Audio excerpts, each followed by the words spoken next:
everyone. It is B. Welcome to another podcast of Beachside Banter with B. I'm here with Kerry today. She is Miss World Traveler, y'all. I'm so excited to speak with her.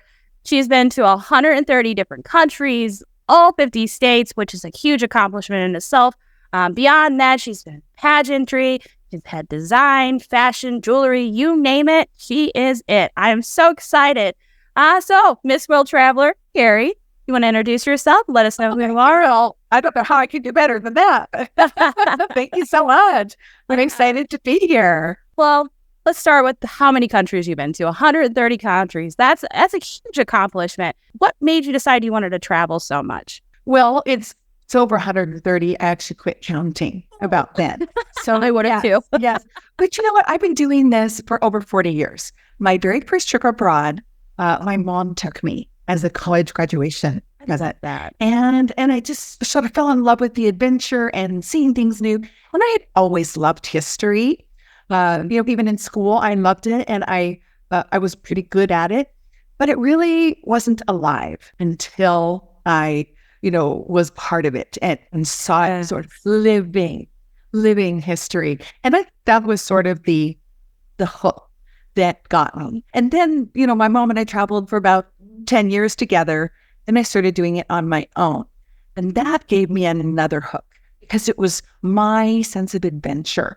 Yeah, and to be able to go where I wanted to go and what I wanted to do.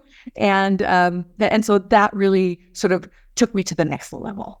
That's awesome. So it's very empowering to be able to do, any kind of solo travel at all, but really being able to build your own story is very, very empowering and exciting, because you actually get to build your own story. I love that. Oh, have you ever gone with someone and you're like, well, what do you want to do? I don't know. What do you want to do? And it's this back and forth thing.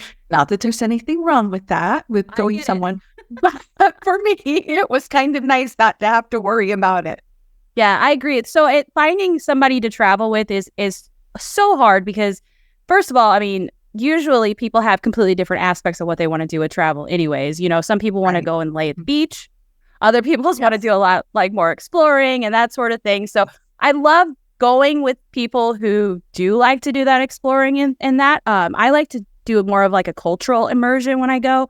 So I'm the person who's taking all the cooking classes and trying to do the dance classes and all that kind of fun stuff. I really want to go and experience. Yeah, I want to just go and visit. I want to be in it. But a lot of times people don't really want to go that far into it. So when I do find somebody who does, I'm like, you're my new best friend.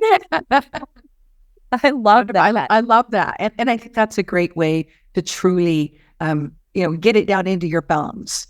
Exactly. You don't have to take a picture to remember it. You remember it because you used all of your senses, used your hands and your eyes, and, everything kind of worked together to give you a sensory experience. Yes, exactly. I think that's what I love most about it. And plus you also get to meet a lot of really cool people and being able to pick their brains and know what makes them tick. I feel like it is a huge motivator for me too. So I love that. We share that passion. Awesome. So out of all the places that you visited, is there a particular memory or memorable trip that stands out in your brain? What are you thinking? Well, I've obviously had many great memories with travel. I bet. Just sort of pops into my mind this was a number of years ago. I didn't know that it was the first time. I can't remember if it was the first time, but in Turkey. In Ephesus. Have you ever been there to Ephesus, the beautiful ruins there? It's just incredible. And even from the first time to the next time that I went, they had uncovered quite a bit more. So it was a very different experience because it's so much more to see. Anyway, one of the times that I went there, they had this incredible amphitheater. And it was where the Apostle Paul stood and he spoke to people. It seats 24,000 people. And so they did this little experiment. Somebody stood at the bottom and, was clapped. And you could hear, no matter where you were, you could hear. And so I had this just amazing sort of spiritual experience of imagining Paul standing there and speaking, and every single person could hear what he said. Oh, that's so neat. Yes, I love that. So I think I had kind of that spiritual existence too when I did my first time, what is it called? Not skydiving, parasailing The very first time I ever went parasailing over the ocean was in Jamaica. And I got up there and I was looking down over like the whole entire ocean. And I teared up because I was just like, this is absolutely incredible. It's one of those experiences that, like, yeah, you go parasailing in Florida and stuff, but I don't know, there was something about being there in the moment and just, feeling alive, I guess, so to speak.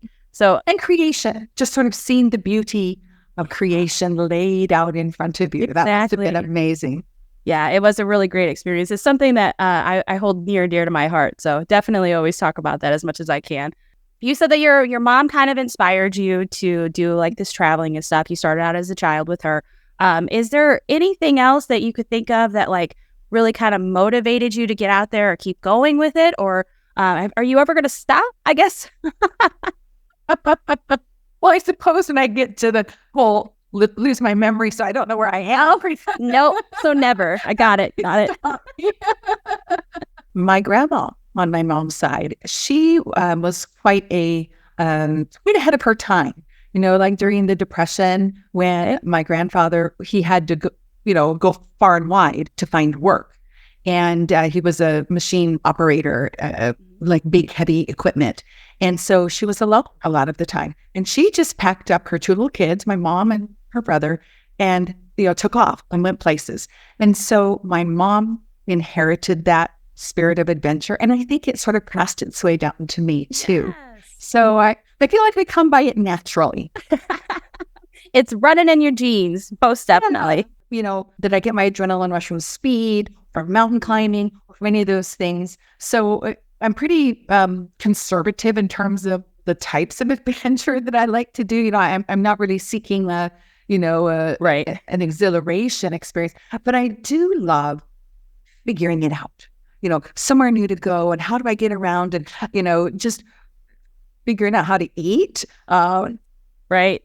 So simple things like that, but it's still part of the adventure, isn't it? Yeah, absolutely. I think that's one of my favorite. I love trying different kinds of foods. I call myself a foodie. I don't know if I really am or not, but that like being able to go out, adventure, walk the streets, and mingle with the people who are there, the locals, all that. I love talking to them too, like servers and that sort of thing. People are helping you out. I'm like, tell me all the deets. And they usually get into good conversation about that. That's like my favorite part of all of it. Yes. How do you go about choosing your travel destinations? Well, so there's several different things. Certainly for Ms. World Traveler, it's a little bit different because we're filming. And I'm traveling with my niece. She goes with me because she's behind the camera. Okay. So for that, I do a lot with weather. Like, for example, it's hard to find a place to go in January and February because the city shows so much more beautifully when the sun is shining and it's blue and it's beautiful, right? Yes, when absolutely. It's dark early and it's heading gray and wet, you're huddled. It's just right. It show as well. So whether, what time of year does it make sense to go somewhere? It's part of it. Obviously, budget is a factor. So, for example, this was a number of years ago. I wanted to go to Costa Rica and started looking at what does it cost out of Phoenix. And it was like $1,500. And it just sat there for months and months and months. And finally, it dropped to $450. I'm like, okay, I'm going. That's done deal, right? So I do watch to see, to try to make, good choices in terms of budget as much as possible because we want to be able to go more places, right? Yes, absolutely. Absolutely. I'm the same way. So I don't know if you've heard or not, but I'm this huge points person. So anytime that I could get any kind of like credit card or anything that's going to give me some sort of points, I am on it. Yeah. It's my favorite way to travel for sure. You said that your niece is behind the scenes. So tell us a little bit about your recording and what you've got going on with that. Ms. World Traveler is sort of the combination of all of the things that I've done, and the things that I love to do. So yes, I wear my banner that says Ms. World Traveler on it. It's a little bit of a shtick. It's also an homage to my 40 plus years in the pageant industry. So, when I started this, it was like, what can I do that's different than what thousands of other travel bloggers are doing? Yes. And they give great advice on restaurants and where to go and what to do and that sort of thing. There's a lot of that out there. So how do I set myself apart to be different? Right. Well, my interests are different. I'm interested in style and fashion and glamour and architecture and history and, kind of melding all of that together. So that's sort of how that came to be. And I pitched my niche, do you want to just travel all over the world with me and, get paid to take pictures? Absolutely.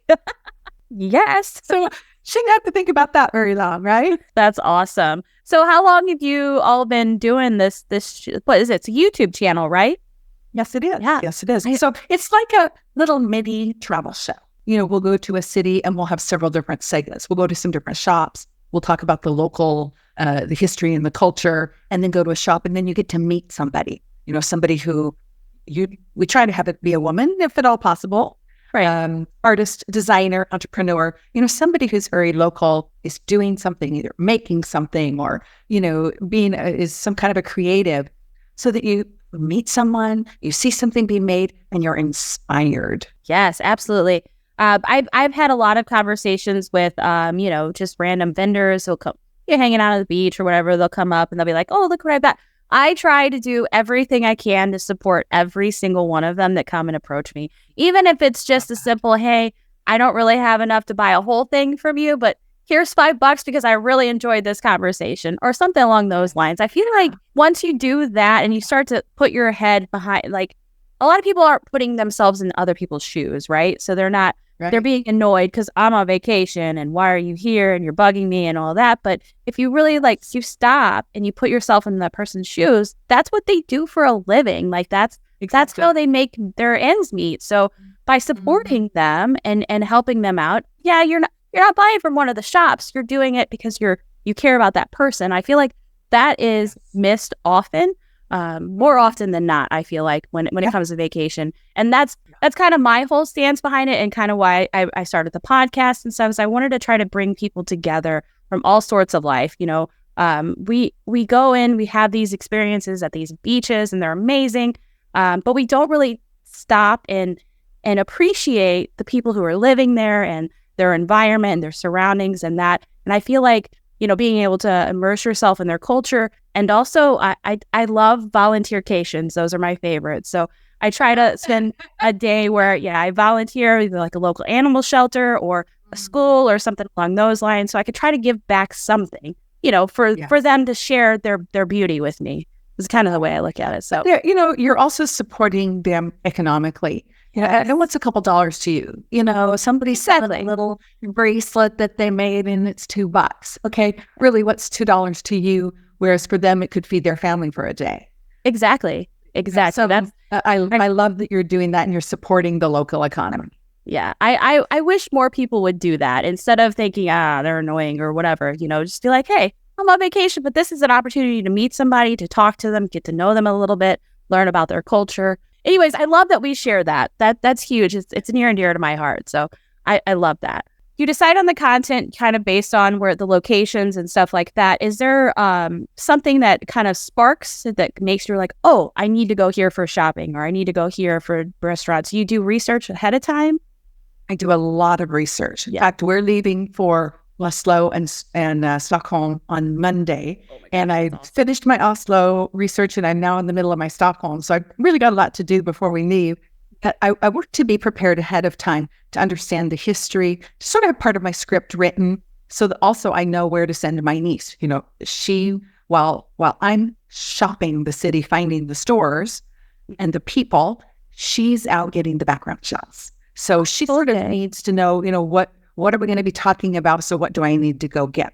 So yes, I do a lot of research ahead of time, and it's a little easier, obviously, to do it in the U.S. because more people have websites and that sort of thing. But there's also a sense of when I get there, then I just have to feel it. So I don't tell them I'm coming. And I've gotten turned down a number of times because people said, "Gosh, if you'd given me more notice, we could have done this." They don't want to. Because I want to go into the store, I want to meet the person, I want to see what they're doing, I want to get a sense of it, because what you see online is not necessarily what you're going to see when you get there. So, Absolutely. I like to be a little anonymous, I like to say do it. And then sometimes I walk in and I go, "This is it. This is exactly what my viewers, what my audience, what my brand, it's going to be the right." Love that. I didn't even know what to say to that one. I think that's amazing. So it's super authentic, basically. So you're going for authenticity. That's like the most important piece of it. I love that. Just that has a local piece to it. I really want that local flavor. So we don't cover anything that is like an international brand or anything you would have heard of before. That's not what I want to do, because you can buy it anywhere. Yeah. You know, how does that inspire you to go to this place if it's something you can buy in every city in the US? Absolutely. No, that totally makes sense. Yeah. So when you take home like a sweatshirt or something that is made from Costa Rica, for example, you're actually taking home a piece of that person and not just like a name brand. So I totally understand. And supporting an artist, like you said, supporting somebody who made that. That's the best part and the best feeling. So do you have a favorite episode so far that you've shot? Well, I would say the Paris content that we did, we got 7 segments out of that. I was there for 5 weeks, and that had always been a bucket list item. Paris, I had hoped I could, carve out 6 months, but that was completely unrealistic. I just, you can't get away that long. But I carved out 5 weeks and lived like a local, shopped at the grocery store and had an apartment. And, I was not in the center, so I wasn't doing touristy things. But what it allowed me to do was go to so many different neighborhoods that I never would have gotten to see. But you just have, 4 or 5 days because, you're so focused on getting things done. So it really was a bucket list item for me. And I felt like I got more depth and more breadth. Yes, time is that's one of those things. I mean, we in America, we only get, 7 days if we're lucky, and that's including the weekends. So being able, I know like in Europe, they usually take 2 or 3 weeks at a time. And I feel like that's what we need.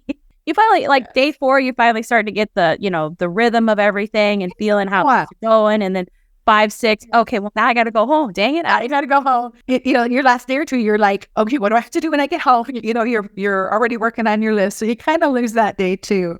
Yeah. So let's talk a little bit about your pageantry. This is like my favorite. I'm so excited. So how did you first get into the pageant? Well, that's an interesting story. I just felt kind of a calling in my spirit to do that. I was very into my studies. I was in college and I was very into my studies, and I was into athletics. And so, this girly thing, the whole makeup. And it's not that I didn't like being girly. I did. It just seemed a little fluffy for me. Yeah, this call just wouldn't go away. It just kind of kept at me.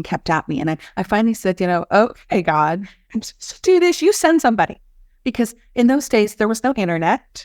Mm-hmm. So it was, you had to know someone or know where the yellow pages to look, to be able to look it up and make a phone call. So it just so happened at kind of a weird event. This woman showed up, and to this day, I don't know why she was there, but she had, she was connected to the pageant industry. Oh, that helped me get started. And so I just started with a couple little small ones, and, kind of went up from there, but got addicted. And when I say that, a lot of people don't understand what we get addicted to. And there's a couple different things. One is the sisterhood, because if you can imagine, it's a little bit like men who serve in a foxhole. And there's a brotherhood there that it doesn't matter what branch of the military you're in. If you served, there's a brotherhood. And pageantry is like that as a sisterhood for women because you're really trying to improve yourself. And that's the other thing women get addicted to is it's this carrot that dangles in front of you that helps you work on your self-development, improve your speaking skills, gain some confidence in how you walk and how you present yourself. So there are several things that draw women to it, as well as the ability to have a voice. Yeah. If you get a title, then you get to speak about the things that you're passionate about. For a lot of women, that's the reason. So there's a number of things that you get addicted to, which I did all of them. All the things. I don't know if it's a common misconception, but I personally have always thought that the pageantry, like sisterhood, that was always really cutthroat, and it wasn't necessarily like a coming together. So that's awesome that it's completely different with what I expected. So yeah, it is a misconception. Now keep in mind, sort of like Little League, most of the parents and the kids are very supportive and they help each other. And, it's all about, the kids, the causes the trouble. And Yep. There's one that ruins it for everyone. every pageantry, but most of the women are in this because, we're all nervous. We're all, Right. nobody wants to get in a swimsuit and high heels in front of everybody in the room who is clothed. Everyone else has their clothes on and you don't. Nobody wants to do that. It is hard. And it's something that you conquer. You're conquering a fear to be able to do that. And then when you're done, you're like, okay, what's harder than that? Absolutely. Yeah. So there we go back to that empowerment again. I love that. That's amazing. So what do you think is the most rewarding thing from pageantry? It's not winning for you, obviously. It's Right. more the sisterhood. It's the journey because you have to work so hard, to be prepared. Like these Olympians, I'm watching the Olympics. I love it. Only 3 people are going to win medals. Right. That doesn't mean that the people who went didn't have, 1, an amazing experience, 2, met amazing people. 3 were just, it's something they will talk about the rest of their lives. Well, yeah, that's an amazing opportunity no matter how you look at it. So the same way with pageantry, I feel like. Yeah. It's the same way with pageantry. You did it. You got up there. You had your family supporting you, this journey that you've been on. And maybe it was a weight loss journey. Maybe it was a get up and speak in front of people journey. Whatever it is that you worked on and did it. And you're like, oh, now I've done that. There's something about that you take with you regardless whether you win the crown. Absolutely. I can see that. So the most memorable moment from you're a pageant coach as well, right? What would you say would be your most memorable moment from all of that? Was it watching somebody or in specific or just being a part of it? Well, being a part of it, but something that's really important to me is sewing into the lives of young women. I feel like I've had years of this. And so now, it's time to give back. And so getting to watch young women become who they're going to be and watch their road to improvement. There's so much joy, just so much joy in that.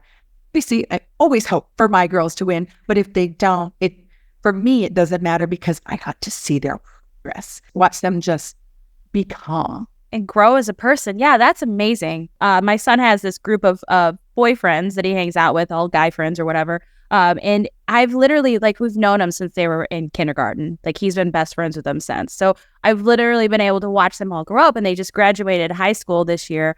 Got to go to the graduation, watch them. And it seriously, it wasn't just my kid being there. It was all 6 of my kids. So I totally get what you're saying. I'm going to live here, just because I'm so proud of them. So yeah, I could totally see watching these girls, start out from the very beginning and not necessarily knowing what they're doing to being able to stand in front of people and have that voice, like you said, and grow as a person. And being a part of that, I feel like would be very, very rewarding. So, and I never married and never had children. So these girls, they become like my daughters. Your girls, yes, yeah. I get that. Absolutely. That's so cool. And they probably also feel like you're, a second mother figure to them as well, because you're there, you're supporting them, you're giving them what they need and nourishing them. And that, being able to have that from somebody who's not your parental figure is exactly. And you hit that on the head, Dee.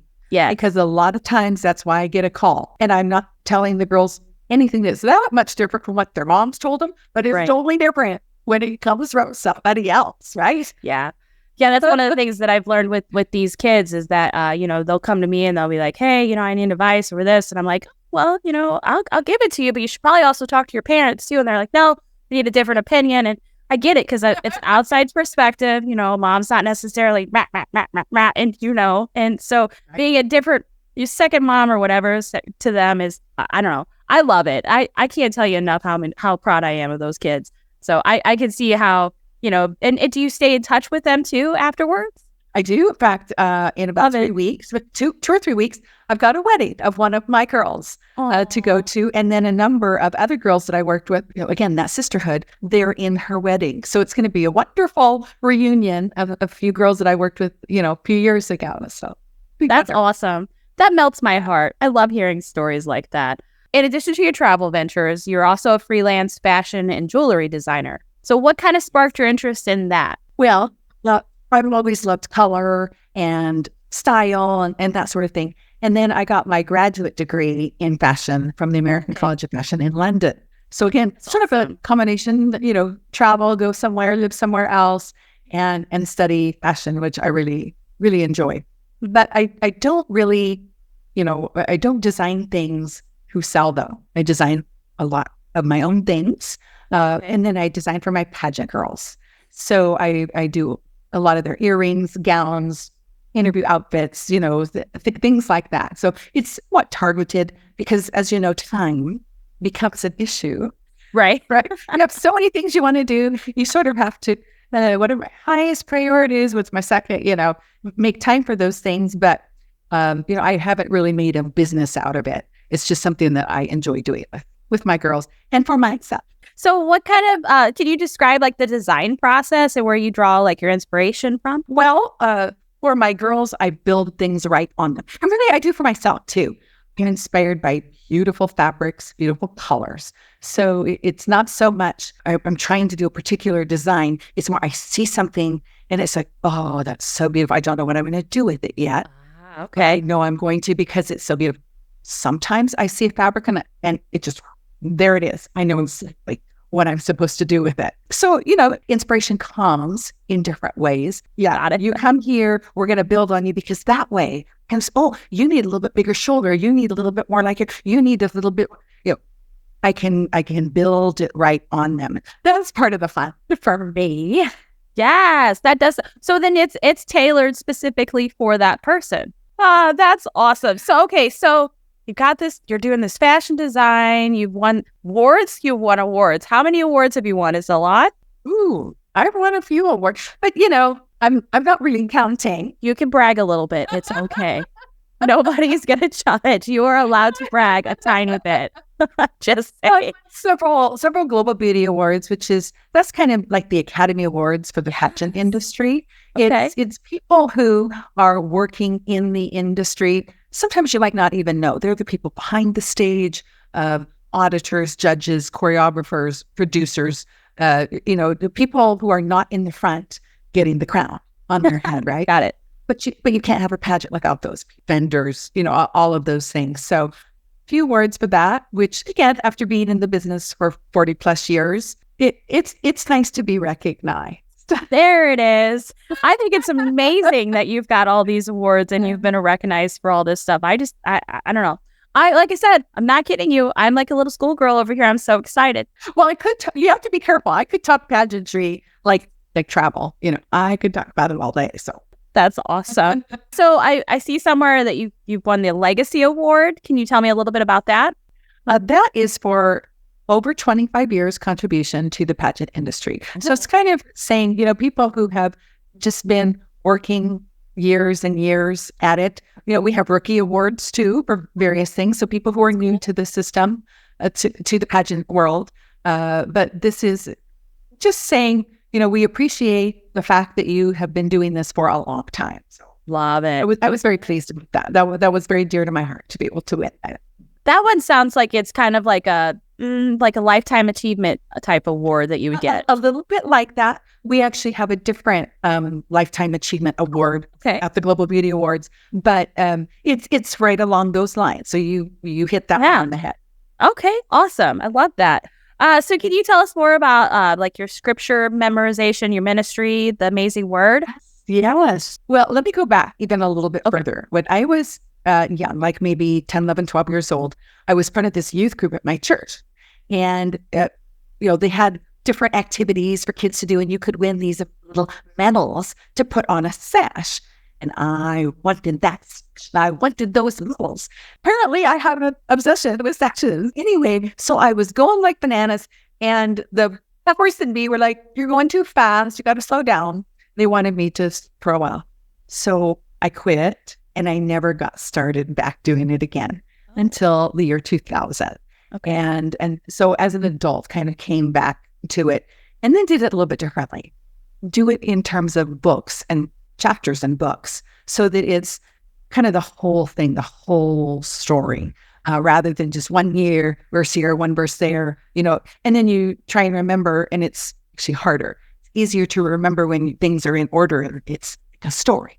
You can kind of, in your mind, you can put it in order. And you also memorize a little bit different. Do this one, then you add this one, and then you repeat. And then you add the third, and so you have more repetition, and that allows you, I think, to remember it longer. So yeah, I've been doing that for over 24 years now, and have 22 books memorized and a whole bunch of chapters. And wow, that's awesome. I think my brain can memorize. I mean, I'm lucky if I memorize like the normal stuff, like social security number and that sort of thing. Well, what I really enjoy is then getting to present it, because people say to me, "Oh, well, you must be good at it, or it must be easy for you." It's not. Right. It's hard for everyone to do it. It's repetition, is doing it out loud, is doing it over and over and over again. But I think what the gift for me is being able to present it in front of people. And it's a little bit like hearing the story from the person who wrote it. It like jumps off the page. It's coming out of your heart, and therefore different than when you're just reading it. And you have such a calming voice and personality. So I bet the way that you present it is probably more impactful than just sitting there and reading the book by itself. So people have said that they've heard it in a new way. Yeah. So I always love that, because, there's some inflection and there's some, hand gestures and, I enjoy doing that. That's amazing. I think at one point in time, I might have had like the nightmare or the night before Christmas, that story memorized, but like that's about as good as I ever got. So 22 books is amazing to me. I love that. So how do you balance everything? You have so many from different roles, the travel blogger, pageant coach, fashion designer. How do you keep it all balanced? Well, I think because I'm passionate about what I do. Okay. I don't do anything anymore that I don't like to do. So like, for example, I'm not a good cook. I can feed myself. That's about it. Okay. So I don't spend a lot of time working on that, doing that, because it's not something that feeds my soul, pun intended. I want to do the things that truly light me up and that give me fire and passion, give me up every morning, energized and ready to meet the day with enthusiasm. So those things that you mentioned, after a number of years, you just kind of narrowed down to the things that truly get you going. And then that's what I've chosen to focus on. I could totally see that, because I just hit 40 this year. So I feel like after hitting 40, it was like you start to kind of realize what's important to you, what's not so important. And you try to also like wait out like the toxicity and stuff. Because you don't I don't know what it is, but you hit 40 and you're like, you know what? I'm done. I'm not dealing with any of it anymore. I'm going to move forward in a positive way. And if you're not there with me, moving positively with me, then I guess I don't need it anymore. So I kind of slap that off. Exactly. So I leave it behind. I'm starting to kind of be able to do that a little bit more. But I feel like once I can get to that point to where it's fully, I don't need it anymore, then I think that's like the ultimate goal. Yes, I totally agree with you. I'm not going to lie to you. So hitting 30, I was like, oh my God, I can't believe 30 is so crazy. And like, I had this whole like, I don't want to see anybody. I don't want to talk to anybody. Just like, for whatever reason, it hit me hard. But then I hit 39 and I'm like, oh no, I'm fine. And then 40 hit and I'm like, I got this. It gets better. And I think it's because at a certain point, I am who I am. I'm not going to apologize for it. And I'm just going to be who I am. And you just get more and more comfortable with that. And so like we were talking about, you just slough off the stuff that weighs you down. And, we don't have time to deal with that. Yep. It makes you, move forward in a more positive light. And it's easier to just be like, meh, I'm done. So, right. Yeah, I love that. I'm so thankful things are going to get better. Yes. Gave me a little bit of light and positivity there. So I appreciate that. You're welcome. So what motivates you to keep going with these projects? I know you said that you're passionate about it and that's kind of like how you balance it and that sort of thing, but what keeps you going? I would say joy. Okay. I get a lot of joy from what I do. Sometimes you hear women talk about, they hate their job or, they're depressed because they don't have a child or whatever it is. So there's a number of different things that, can get people down. But I've created a life for myself that brings me such joy that I can, the hard things come and then, and it's okay. You can deal with that. Right. Because there's just, life is good. Life is a joy. Be grateful for every moment. And then that other stuff, it's just, it's there. It's part of life, but it isn't the thing that gets you down. Right. Yes. So I love your mindset on stuff. The being positive, I feel like is kind of difficult for a lot of people. I have quite a few people in my family who are like that I won't mention names, but how it's just like you trying to be around those people and having, a life and being happy and positive, and they're all, Mr. Negative or whatever. I feel like it's kind of, I don't know, how do you put up with the negativity? Because I'm sure there's got to be some people who are saying negative things that you're just like, you know what, screw it. Well, I kind of look at it like big deposits. Normally you want to be around people who deposit into your account. That when you leave, you feel good. You feel good about yourself. You feel energized. You feel full. And then there's people who are withdrawing from you. When you walk away, you feel drained. You feel like, well, why that was a tough one. Yes. And so I try as much as possible. When it's family members, sometimes it's not possible. Hard, right? To limit the amount of time. As much as you try and use logic to turn them around and try and be positive and give them a dose, let's give them a dose of joy and a dose of positivity. Right. And maybe it'll help them. Sometimes it just bounces off. So as much as possible, I try and limit my time with people who, are a drain. Yeah, I get that. Sorry, that was totally off script. I just, I feel like there's something about you. You're so calming. Like this mentoring, I feel like needs to happen. So I don't know if that's something that you do on a regular, but it is. Obviously, this is with my pageant girls. Yeah. And we do a lot of mental, emotional, and spiritual preparation. Now, obviously, that's sort of for pageant, but it's really for life. Yeah. Pageantry is a microcosm of life, right? So when you're preparing for that and you're getting your mindset in the right place, you are gaining a skill that you're going to be able to use the rest of your life, not just for this one thing. This just happens to be the vehicle, for you to use it.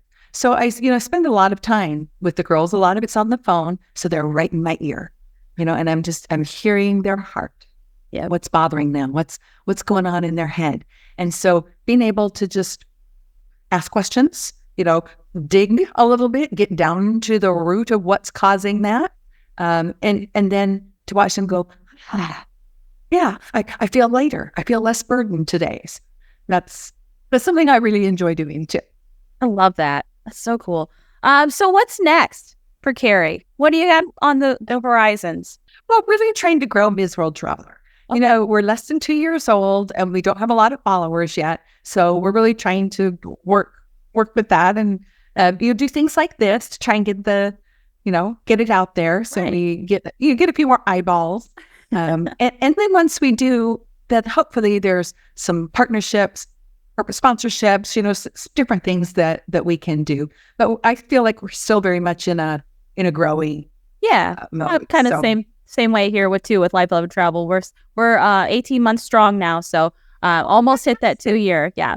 I don't know where we came up with the name. My son was actually my motivator behind it, so I'll go ahead and give him the name for it because I don't know if he came up with it or if I did it or what, but yeah, he's been an amazing support system, so that's awesome. So I'd love for you to kind of let everybody know where Miss World Travel can be found and your social media. So go ahead and take that time and let's do that. Sure. Well, our show is on YouTube, so that's Ms. World Traveler on YouTube. On Instagram, we are Kerry Ms. World Traveler, Kerry, Kerry Ms. World Traveler. And we're also on Facebook, Ms. World Traveler. So, we started small because I had never been on social media before this. Yeah, I know. I'm late to the party. And it was sort of one of those things that every time I thought about it, it was like this overwhelming sense of, yuck, I don't want to do that. I don't want to. It's just more work. Once the sort of the idea for Ms. World Traveler came along and I started thinking about it and pitched it to my niece. She handles all of that. So that way I didn't have to learn it from the ground up. I've gotten a little bit more into it because we've been doing it now for close to 2 years. Right. But I still don't have to do all the day-to-day posting, the scheduling, the editing. Right. That's the hard part. Strategy. Absolutely. Yeah. That's awesome. So you see yourself definitely you're going to get some followers from this. I already know. I know it because I'm going to make sure of it. Dang it. Awesome. Thank you. So the very end of every show, I always ask the same question. What does paradise mean to you? Whoa. Whoa. Yeah. Take your time to answer. No big deal. Okay. Yeah. Do you want something like spiritual or It could be whatever you think. Yeah. Whatever it means to you. it's not a place. Doesn't have It's to a state. Yeah, it's a state of mind. Okay. And I think if you do what you love and you surround yourself with people that you love and who are supportive of what you do, that's as close as we're going to get to paradise on Earth. Yes. Awesome. Thank you so much for joining me today. I've had such a great time. I'm seriously like girl crushing over here. You're so amazing. You've had so many awesome accomplishments. My goodness, I can only hope that I am as great of a person as you are when I'm your age. So, you got 20 odd years to work on it. So I'll get it right eventually. Dang it. Awesome. Thank you so much for talking to me. I will make sure that all this is posted to all the socials and all of that, and I will keep you posted. And yeah, wonderful. Thank you so much. Thanks. Appreciate Have it. a great weekend. We'll talk to you soon. You too. All right. Bye-bye. Hey there, beach lovers. That's it for today's episode of Beachside Banter with B. I sure hope you had as much fun as I did. Hey, don't forget to subscribe and leave a review if you enjoyed the show. You can catch me on all social media platforms at Life, Love, and Travel. And if you've got a question or you just want to stop by and say hi, feel free to slide into my DMs and I'll make sure to get those answered for you. Big thanks to everyone who joined me today and for all of you who tuned in. And until next time, enjoy your week.